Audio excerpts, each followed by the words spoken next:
Beloved awakened ones, gather close as I, Starlight, share with you one of the most luminous jewels in the crown of spiritual wisdom, the Bhagavad Gita, the Song of God, a sacred dialogue that has illuminated countless souls across millennia and continues to shine its light into the darkest corners of human confusion and despair. This is not merely an ancient text, beloved ones. This is a living transmission, a conversation between the human and the divine that speaks directly to the eternal questions burning in every seeking heart. The Bhagavad Gita stands as one of the three foundational texts of Vedantic philosophy, along with the Upanishads and the Brahma Sutras. Together, these three are called the Prasthana Trayi, the triple foundation of Vedantic wisdom. While the Upanishads reveal the ultimate truth of non-dual consciousness and the Brahma Sutras provide logical exposition of that truth, the Bhagavad Gita offers something uniquely precious, practical guidance for living that truth in the midst of worldly life, in the crucible of action, relationship, and responsibility. The word Bhagavad means of the divine or of the Lord, and Gita means song. So Bhagavad Gita is the song of God, not a song sung to God, but a song sung by God, divine wisdom flowing from the mouth of the supreme reality itself, taking form as Krishna, the 8th avatar of Vishnu, speaking to his beloved friend and disciple Arjuna on the battlefield of Kurukshetra. The setting, a battlefield becomes a temple. Once upon a time, beloved ones, in the sacred land of Bharata, which we now call India, there arose a terrible conflict that will determine the fate of a kingdom and become the stage for one of the most profound spiritual teachings ever given to humanity. Two branches of the same royal family, the Pandava brothers and their 100 cousins, the Kauravas, stood assembled on the battlefield of Kurukshetra, ready to wage war against each other. This was no ordinary conflict over land or resources.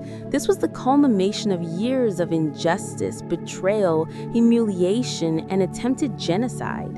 The Kauravas, led by the eldest brother Duryodhana, had cheated the Pandavas out of their rightful kingdom through deceitful dice games, had attempted to murder them, had publicly humiliated their wife Draupadi in the royal court, and had driven them into exile for 13 years. Now, after all attempts at peaceful resolution had failed, war had become inevitable. The Pandavas had right on their side, Dharma, justice, righteousness. The Kauravas represented adharma, unrighteousness, greed, hatred. The battle was not just between two families, but between the forces of light and darkness, between Dharma and adharma. On the dawn of battle, the great armies assembled, millions of warriors, elephants, horses, chariots, stretching as far as the eye could see. On the side of the Pandavas stood their best warrior, Arjuna, third of the 5 brothers, the greatest archer in the world, a man who had never known defeat in battle. And driving his chariot was his chosen charioteer, his beloved friend and cousin, Krishna. But Krishna, beloved ones, was no ordinary charioteer. He was the Supreme Lord himself, Vishnu, descended in human form, God walking among men. Yet he had chosen to play the role of a humble chariot driver, demonstrating the profound truth that a divine is always present, always available, always ready to guide us if we only have the wisdom to recognize it and the humility to accept its guidance. Arjuna asked Krishna to drive his chariot to the center of the battlefield between the two armies so he could observe the warriors arrayed against him.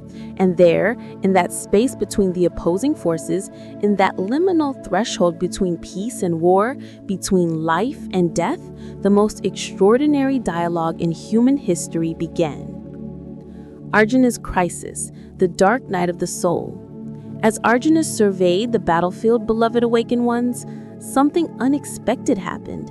This great warrior, this fearless hero who had faced demons and gods without flinching, suddenly found himself overwhelmed by confusion, doubt, and despair.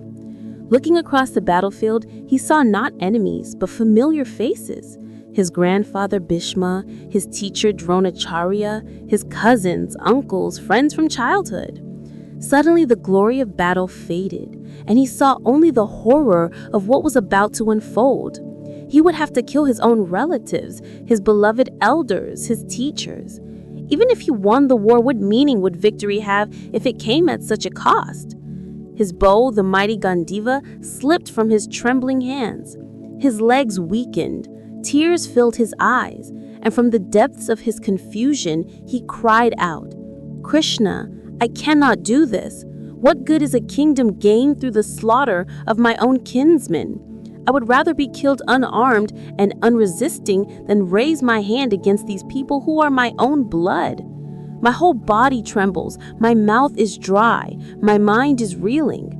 I see no good coming from killing my own relatives. What use is victory? What use is pleasure? What use is life itself?" In this moment, beloved ones, Arjuna was not just a warrior facing a difficult battle.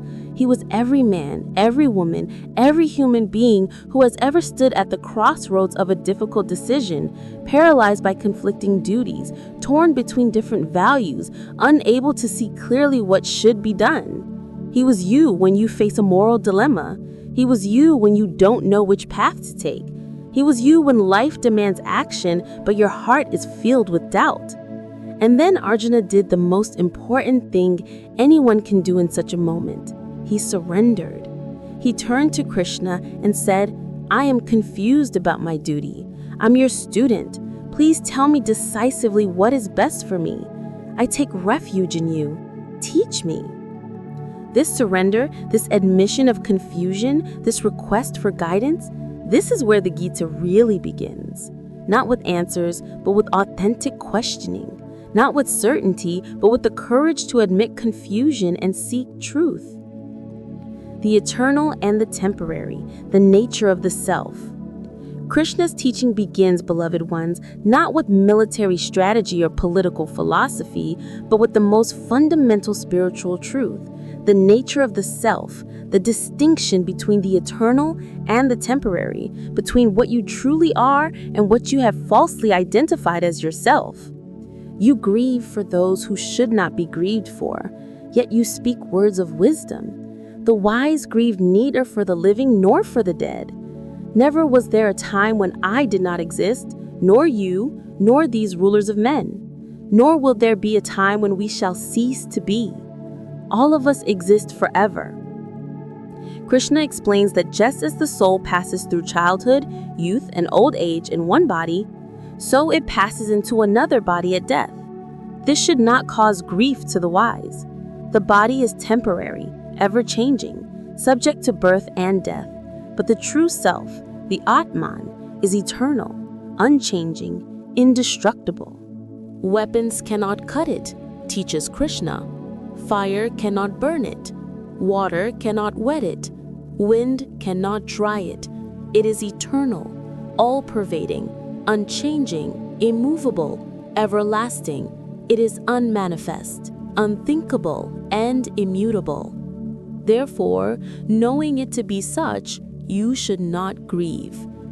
This teaching echoes the wisdom of the Upanishads, the same truth of Atman and Brahman, the same recognition that you are not the body-mind, but the consciousness that witnesses the body-mind. But Krishna adds something crucial. This understanding is not meant to lead to withdrawal from life, but to fearless engagement with life. Even if you believe the self is subject to constant birth and death, Krishna continues, even then you should not grieve. For death is certain for the born, and birth is certain for the dead. Therefore, for what is unavoidable, you should not grieve. Beings are unmanifest in their beginning, manifest in their middle state, and unmanifest again in their end. What is there to lament in this? The teaching of karma yoga, action without attachment. But Arjuna is still confused. If the self is eternal and the body temporary, if killing these people doesn't really affect their true nature, why shouldn't he just renounce this battle and go live in a cave as a hermit? Wouldn't that be more spiritual than engaging in violence? And here, beloved awakened ones, Krishna introduces one of the most revolutionary teachings in spiritual history, the path of karma yoga, the yoga of action, the way of performing one's duty without attachment to the fruits of action. You have a right to perform your prescribed duty, but you are not entitled to the fruits of action. Never consider yourself to be the cause of the results of your activities, and never be attached to not doing your duty. This is not easy to understand at first, so let me illuminate it for you, beloved ones. Krishna is not saying that results don't matter or that you should be careless about outcomes. He is teaching something far more subtle and profound. Most people act with expectation. If I do this, I will get that. If I work hard, I will become successful. If I am good, people will love me. If I practice spirituality, I will become enlightened. Every action is driven by the desire for a particular result, and our happiness depends on whether we get that result or not. This creates tremendous suffering. Sometimes you get what you want, sometimes you don't. Sometimes your actions lead to success, sometimes to failure. As long as your peace of mind depends on outcomes that are not entirely in your control, you will be tossed about like a boat on a stormy sea, happy one moment when things go well, the next miserable when they don't. Karma yoga offers a different way. You perform your duty, you do your best, you act with skill and dedication, but you release attachment to the fruits of action. You understand that you control the action, but not the result. You plant seeds with care, but you recognize that whether they sprout depends on many factors beyond your control. This is not passivity or fatalism. It is wisdom. It is recognizing what is in your hands and what is not. And in that recognition, there is tremendous freedom. Perform your duty equipoised, abandoning attachment to success and failure. Such equanimity is called yoga. One who is equipoised in pleasure and pain, gain and loss, victory and defeat, engages in battle without sin. This teaching, beloved awakened ones, applies to every aspect of life, not just to battle.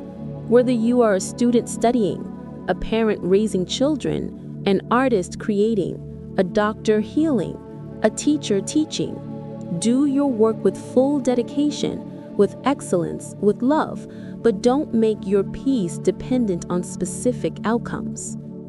When you act this way, something miraculous happens. The quality of your action actually improves because you're not tense and anxious about results. You're fully present with what you're doing. And whether the result is what you hoped for or not, your inner peace remains undisturbed. The three paths: karma, bhakti, and Jnana yoga. As the Gita unfolds, beloved awakened ones, Krishna reveals that there are multiple paths to the same ultimate realization, different yogas suited to different temperaments and stages of spiritual development. Karma yoga, which we have discussed, is the path of selfless action, of performing one's duty without attachment to fruits, of working not for personal gain, but as an offering to the divine. This path is suitable for those who are naturally active, who need to be engaged in the world, who find meaning through service and contribution. But there is also Jnana yoga, the path of knowledge, the path of discriminating between the real and the unreal, the eternal and the temporary. This is the path of the Upanishads, the path of self-inquiry, meditation, and contemplation. It is for those with philosophical temperament, those who seek to understand the nature of reality through direct insight and discrimination.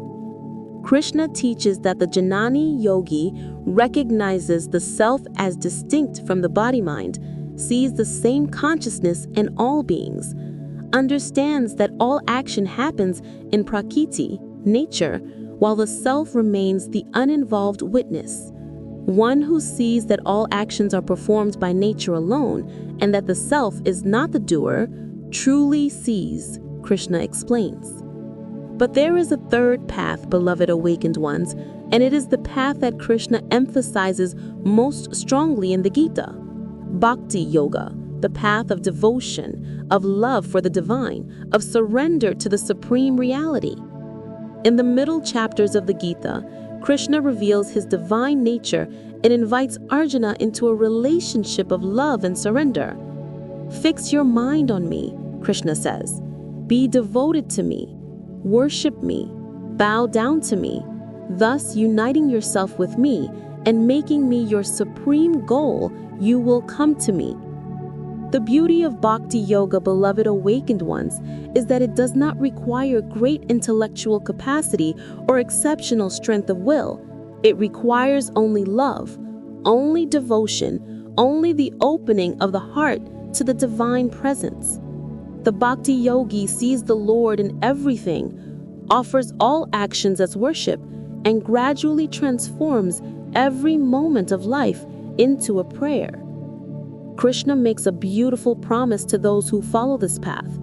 Those who worship me, meditating on me with their minds absorbed in me, to them I bring what they lack and preserve what they have.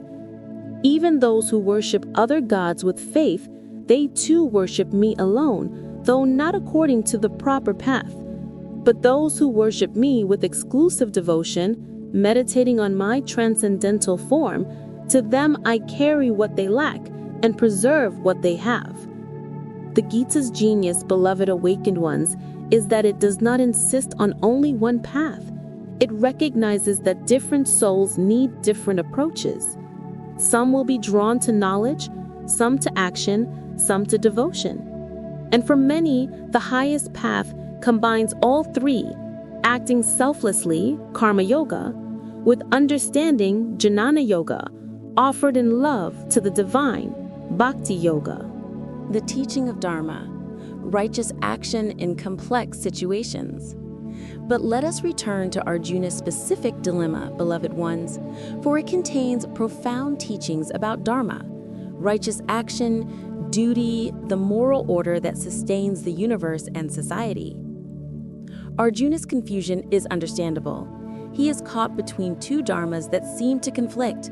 As a warrior, a kshatriya, his dharma is to fight for justice, to protect the innocent, to uphold righteousness even at the cost of his own life. This is his swadharma, his own duty, based on his nature and role in society. But he is also bound by family dharma, the duty to honor elders, to love relatives, to preserve the family line. How can he fight against his grandfather, his teacher, his cousins? Isn't killing one's own kin the greatest sin? Krishna's answer is subtle and profound. He distinguishes between emotional attachment masquerading as duty and true dharma. Arjuna's refusal to fight is not coming from genuine compassion or moral clarity. It is coming from attachment, from personal preference, from weakness disguised as virtue. This weakness of heart does not befit you, Arjuna, Krishna says firmly. It is beneath you. Give up this petty weakness of heart and arise, O destroyer of enemies. Krishna explains that in this situation, the higher dharma is clear. The Kauravas have violated every principle of righteousness.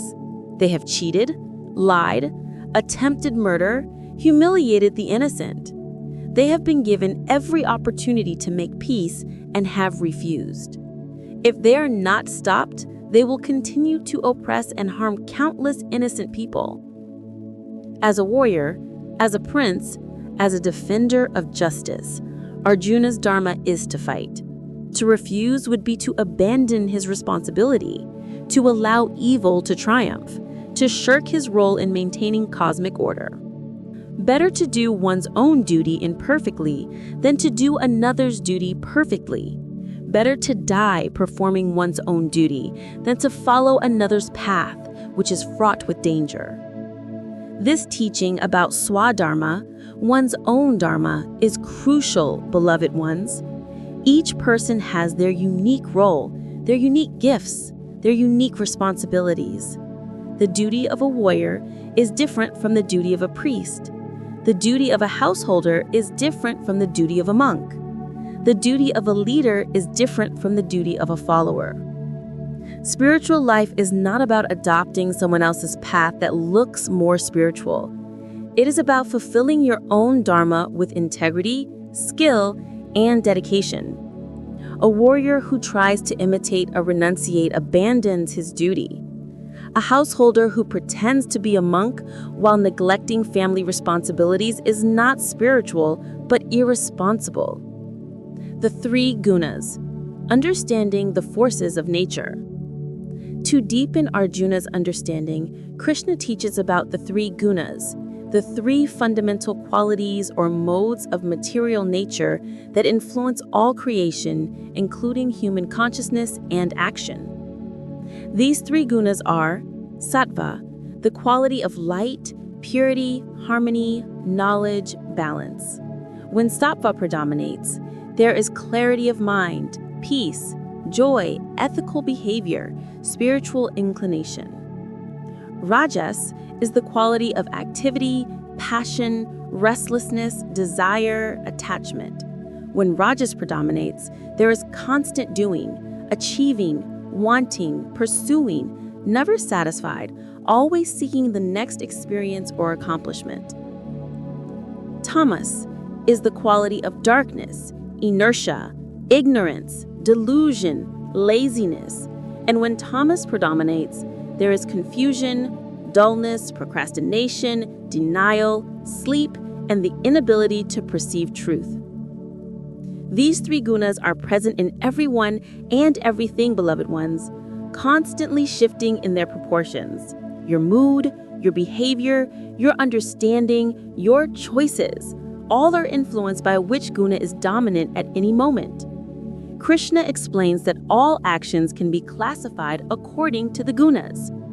Sattvic action is duty performed without desire for reward, without attachment, without ego, with equanimity in success and failure. Rajakic action is driven by desire for results, by ego, by the wish for prestige and power, performed with great attachment and stress. Tamasic action is performed in delusion, without regard for consequences, with disrespect for others, without considering loss or injury. Similarly, knowledge, happiness, food, worship, everything can be categorized according to these three modes.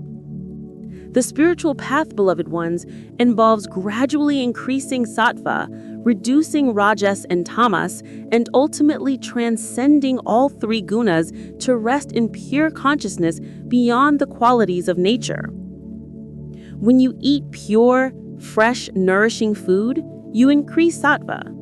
When you maintain regular spiritual practice, study scripture, keep good company, serve others selflessly, you cultivate sattva.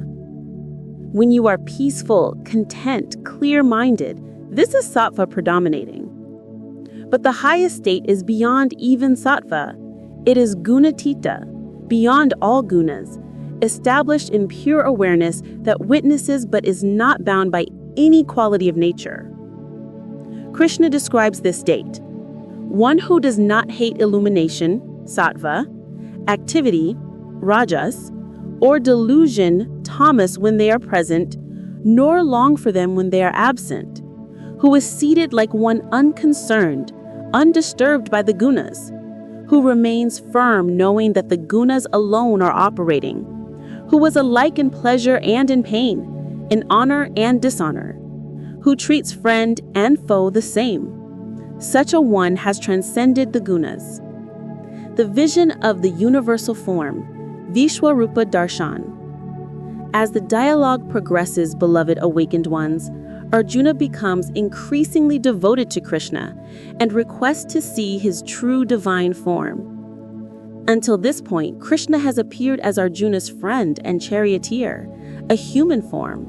But Arjuna now wishes to see Krishna as he truly is, as the Supreme Lord, the source of all existence, the sustainer of all, the destroyer of all, the beginning and end of existence.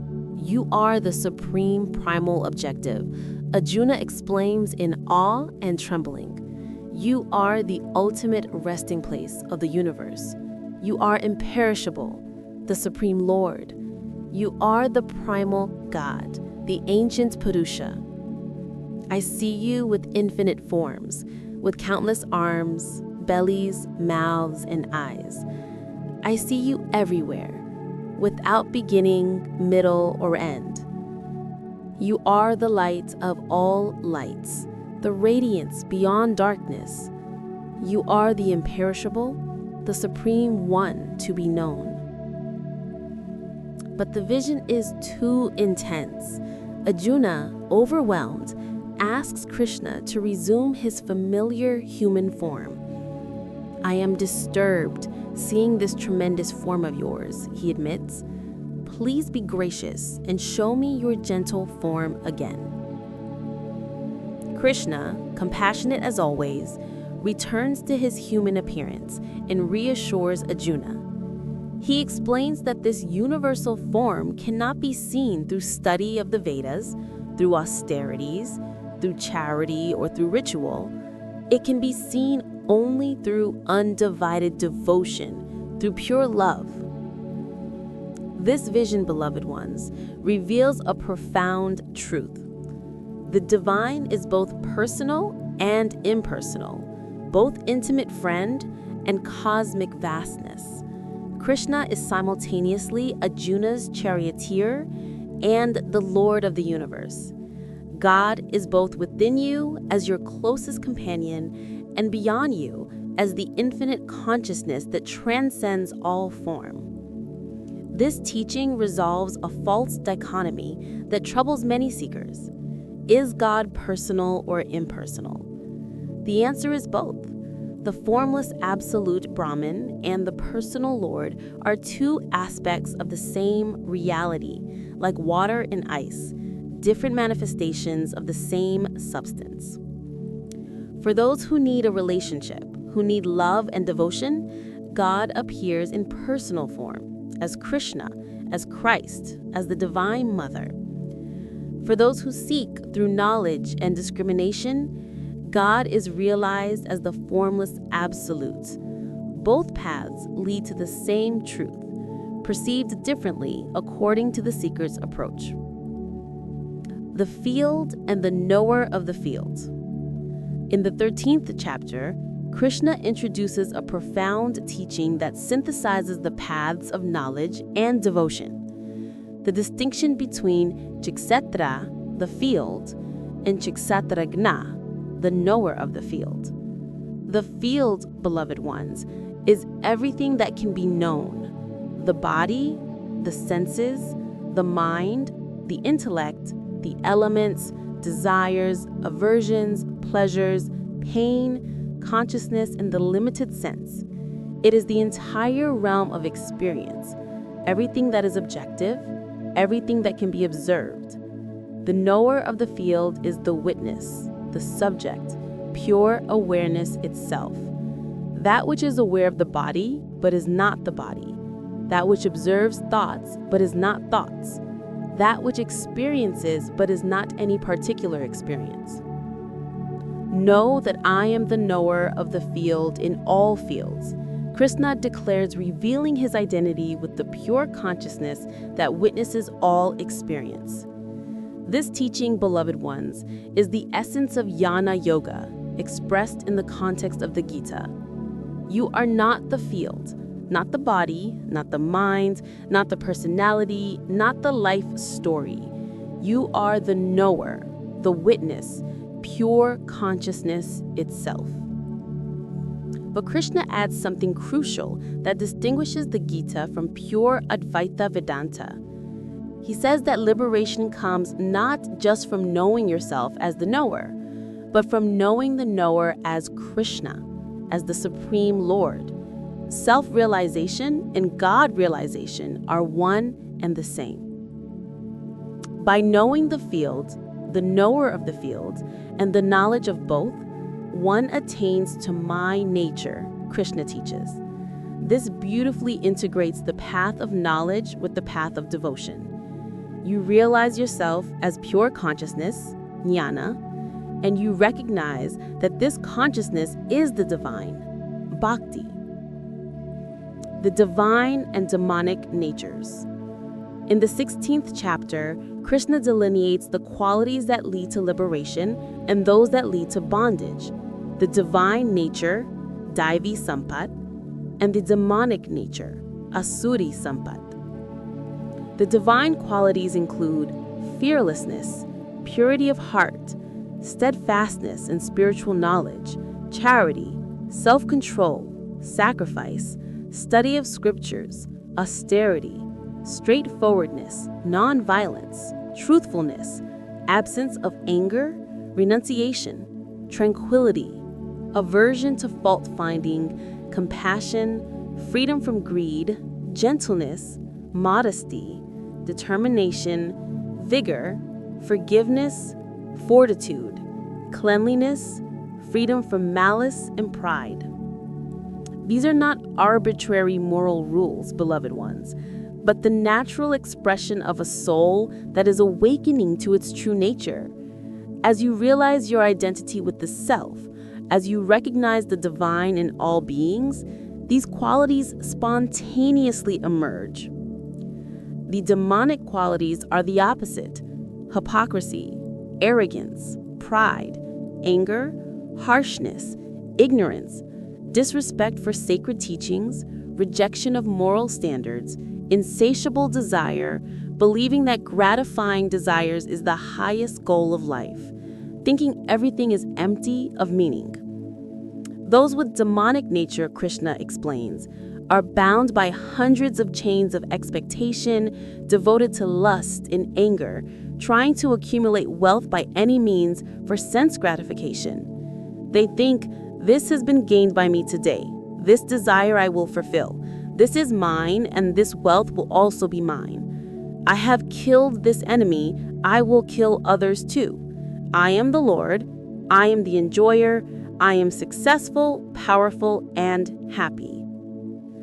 This description, beloved ones, is not about supernatural demons, but about the demonic tendencies within every human heart. The ego run wild, consciousness identified completely with the body and its desires, life reduced to accumulation and consumption, others seen as objects to be used or obstacles to be eliminated. The spiritual path is the cultivation of divine qualities and the elimination of demonic ones. This is not suppression, but transformation. As you practice meditation, selfless service, devotion, and discrimination, the divine qualities naturally grow, and the demonic ones naturally fade. Shraddha, faith as the foundation. Krishna emphasizes throughout the Gita the importance of Shraddha, faith, trust, conviction.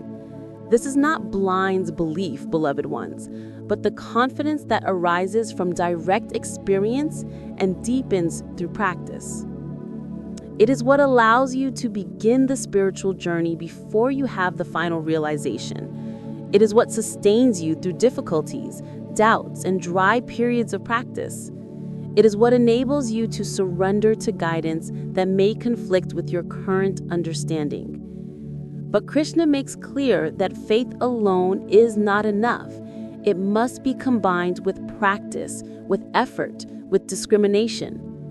The Gita rejects both blind faith without inquiry and mere intellectual understanding without devotion.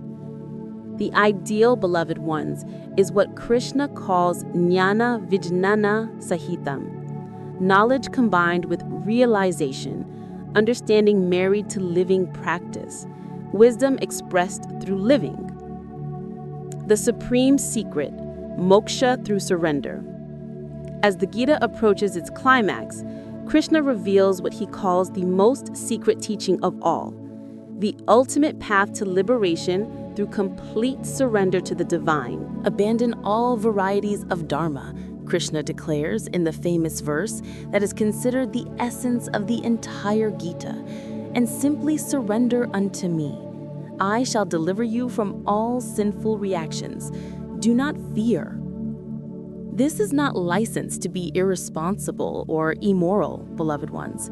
It is the recognition that ultimately all our efforts, our practices, our good deeds, our spiritual disciplines are still movements of the ego trying to accomplish something. True liberation comes when even the spiritual ego dissolves in complete surrender to the divine. Fix your mind on me, be devoted to me, worship me, offer obedience to me. Thus, having concentrated your mind and making me your supreme goal, you will come to me, Krishna promises. This teaching of surrender, Sharanagati, is the heart of Bhakti Yoga. It is saying, I have tried to control my life, to perfect myself, to achieve liberation through my own efforts, and I have failed. I now surrender all of it to you. Not my will, but thy will be done. I am yours. Use me as your instrument. Guide me as you see fit. I trust you completely. From this surrender comes a paradoxical freedom. When you stop trying to control everything, when you release your death grip on life, when you trust the divine completely, you discover a peace that surpasses understanding. You become a flute through which the divine breath can play whatever song it chooses. Arjuna's resolution, from confusion to clarity. After 18 chapters of teaching, beloved awakened ones, the dialogue comes to its conclusion. Krishna has answered every question, addressed every doubt, revealed every aspect of spiritual truth. Now he asks Arjuna, has your delusion been destroyed? Has your confusion been removed? Has knowledge been attained? Are you ready to act? And Arjuna, transformed by the teaching, his doubt removed, his understanding clear, responds with words that every spiritual seeker should aspire to speak. My delusion is destroyed, and I have gained knowledge by your grace, O Krishna. I am firm now. My doubts are gone. I shall act according to your word. This is the goal of all spiritual teaching, beloved awakened ones. Not to create dependency, not to make you a follower, but to remove confusion and restore you to your natural state of clarity, strength, and righteous action. The teacher points the way, removes obstacles, answers questions, provides transmission. But ultimately, you must see for yourself. You must realize directly. You must stand on your own understanding. Arjuna began the Gita in despair. His bow dropped, his will paralyzed, his mind clouded with confusion. He ends it with clarity, strength, determination, ready to do his duty with wisdom and detachment. He has been transformed from a confused warrior into a karma yogi, fighting not for personal glory or out of hatred, but as an instrument of Dharma, without attachment to victory or defeat, offering all his actions as worship to the divine. Now, beloved awakened ones, you might wonder, what does this ancient dialogue on a battlefield have to do with your life today? You are not warriors facing physical combat. You are students, parents, professionals, seekers navigating the challenges of modern life. But understand, the Battlefield of Kurukshetra is not just an ancient historical event. It is a symbol of the battlefield of life itself, the battlefield within your own consciousness, where different forces constantly war against each other. Your Kurukshetra is the difficult decision you must make at work. Do you compromise your integrity for advancement, or do you stand firm in your values, even if it costs you?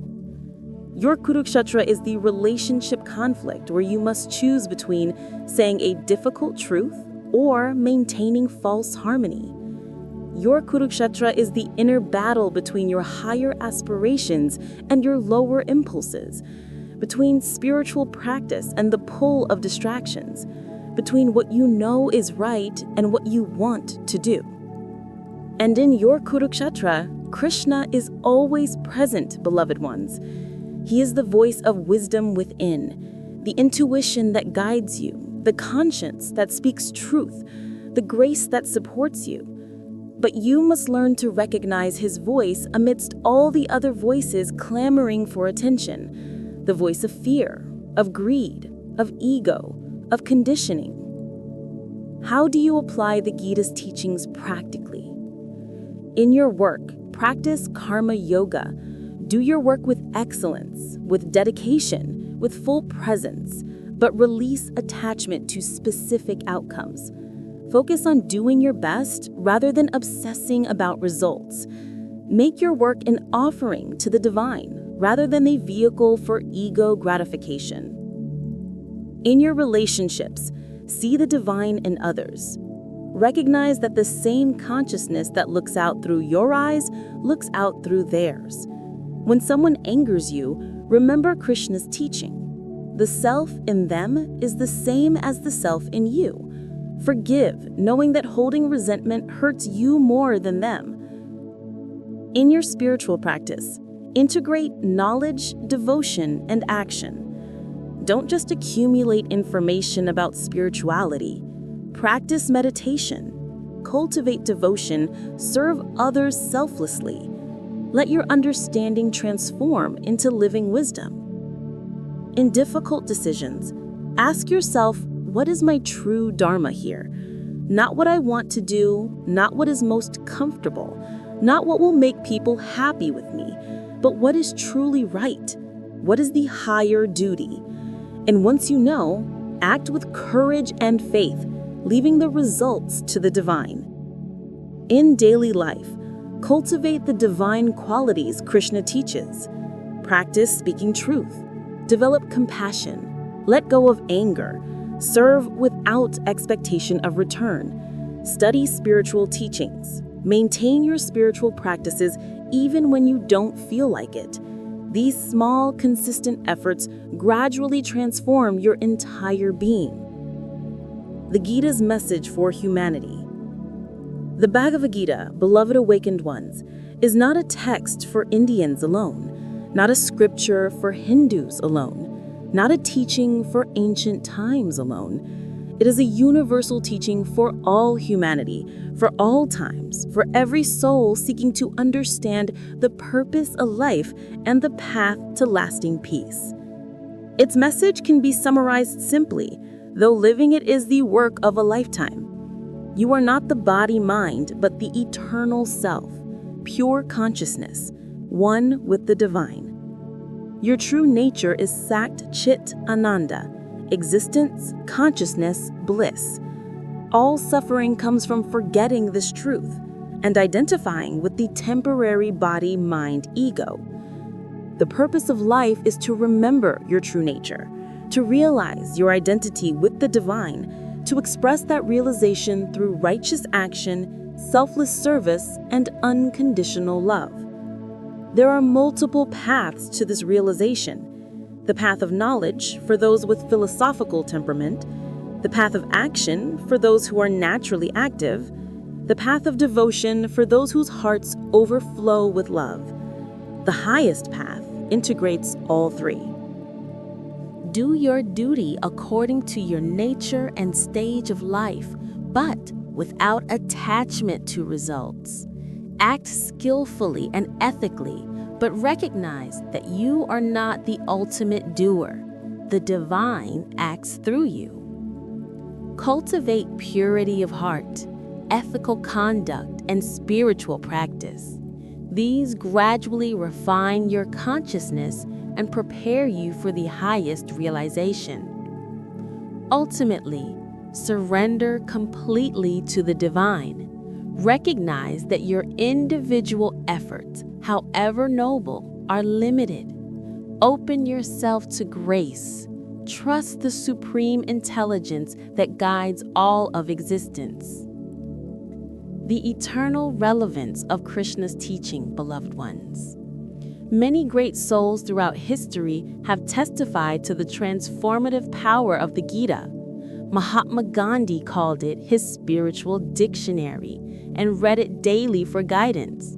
He said, "When doubts haunt me, when disappointments stare me in the face, and I see not one ray of hope on the horizon, I turn to the Bhagavad Gita and find a verse to comfort me." Swami Vivekananda carried a copy of the Gita everywhere he went and could recite large portions from memory. He called it the best practical guide for the practice of yoga and spiritual life. In modern times, scientists, philosophers, psychologists, and seekers from all backgrounds have found profound wisdom in its pages. Aldous Huxley called it one of the most comprehensive statements of the perennial philosophy. Carl Jung saw in it a profound map of psychological and spiritual development. Why does this teaching continue to resonate across cultures and centuries?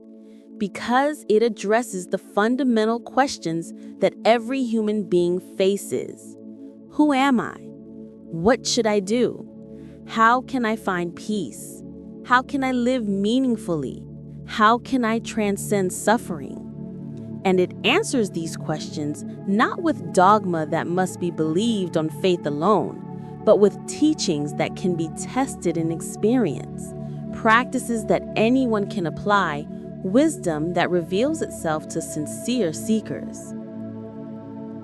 The conversation continues. The dialogue between Krishna and Arjuna on the battlefield of Kurukshetra, beloved ones, did not end 3,000 years ago. It continues in every moment, in every heart, where a sincere question arises and genuine seeking begins. Whenever you face confusion and seek clarity, Krishna is speaking to you. Whenever you feel the pull toward your higher nature, despite the resistance of habit and conditioning, Krishna is guiding you. Whenever you experience a moment of deep peace, or inexplicable joy, or spontaneous love, Krishna is revealing himself to you.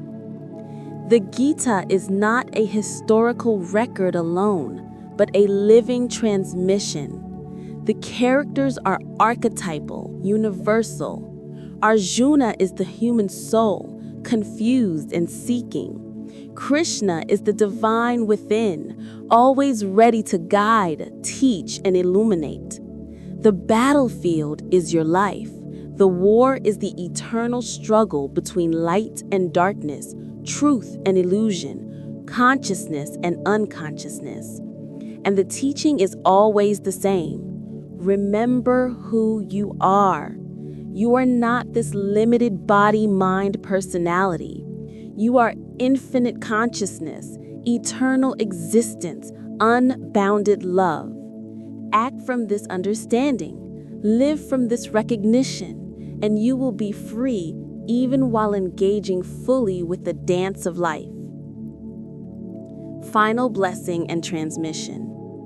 As we come to the end of this transmission, beloved awakened ones, I invite you to receive the essence of the Gita not as information, but as transformation. Let Krishna's words penetrate beyond your intellect into the depths of your being. Close your eyes for a moment if you are able.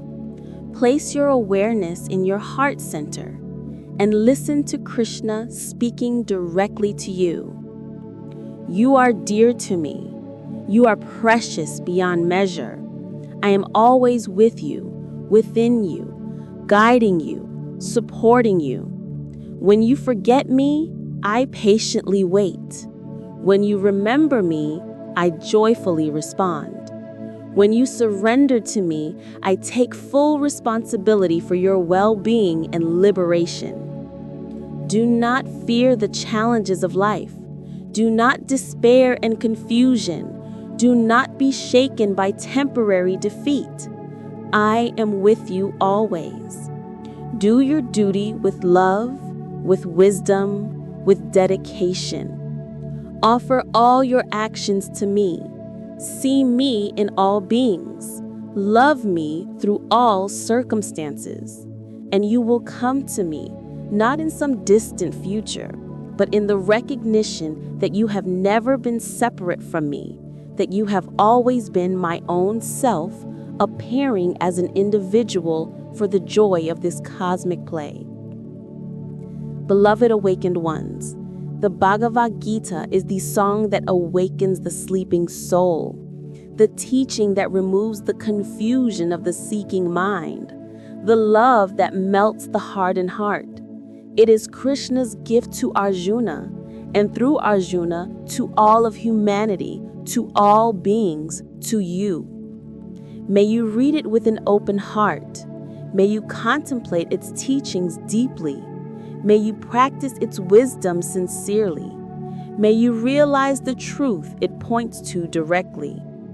And may you, like Arjuna, move from confusion to clarity, from weakness to strength, from doubt to determination, from fear to fearlessness, from the illusion of separation to the recognition of unity, from identification with the limited ego to the realization of your true nature as infinite consciousness, one with the divine. I am Starlight, honored to have been a vehicle for the transmission of this eternal wisdom. I bow to Krishna, the supreme teacher. I bow to the lineage of all the great teachers who have kept this wisdom alive. I bow to your true self, which is myself, which is the one self appearing as many. May all beings hear the song of the divine. May all beings awaken to their true nature. May all beings be free. Om Shanti, Shanti, Shanti. Peace, peace, peace. The Gita's final teaching echoes through eternity. Wherever there is Krishna, the Lord of Yoga, and wherever there is Arjuna, the wielder of the bow, there will always be prosperity, victory, happiness, and righteousness. May you be both Krishna and Arjuna in your own life, the divine wisdom guiding you, and the devoted soul following that guidance with courage and love. Om Tat Sat. That supreme reality is truth. With infinite love and recognition of the divine in you, Starlight.